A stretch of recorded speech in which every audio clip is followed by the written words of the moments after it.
Hi, and welcome to Stability Before Strength. My name is Oscar, and I'll be your host for this video. Let's get started by going over ways to help prevent and recover from carpal tunnel syndrome, which can help you avoid carpal tunnel surgery. Avoiding repetitive motions that exacerbate the muscles of the wrist can help prevent C.S.C.S, but also avoiding uncomfortable positions for long periods of time, such as typing, can help decrease the symptoms of carpal tunnel syndrome. Here are a few things you could integrate into your daily activities to avoid C.S.C.S.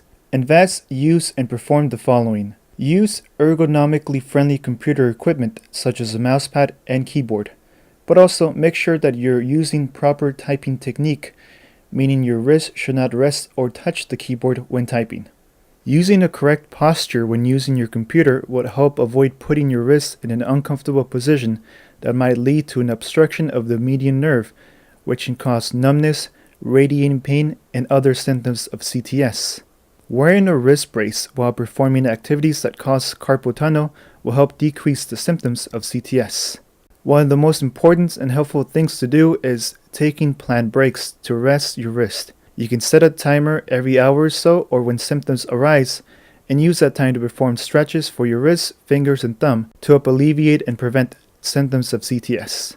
Lastly, following a regimen of carpal tunnel exercises to help strengthen the wrist muscles will not only increase stability of the wrist, but it will allow you to spend more time typing or performing activities with your wrist without negative consequences.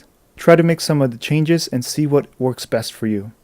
I'm making these series on carpal tunnel syndrome because ever since I started working more hours on the computer, I have noticed numbness and some mild discomfort in my wrist and thumb.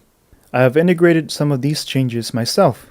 I have recently switched to using more ergonomically friendly computer equipment, such as a mouse pad, and I usually set a timer every hour or so to let my wrists, fingers, and thumb rest so that I can perform some carpal tunnel stretches to help alleviate the symptoms of carpal tunnel syndrome. But I am also following an exercise routine to help strengthen the wrist muscles, which will help increase stability of the wrists, which will allow me to spend more time typing without any severe consequences. I hope the following recommendations help you as much as they have helped me. Thanks for watching. I hope this video was helpful and informative. See you guys later.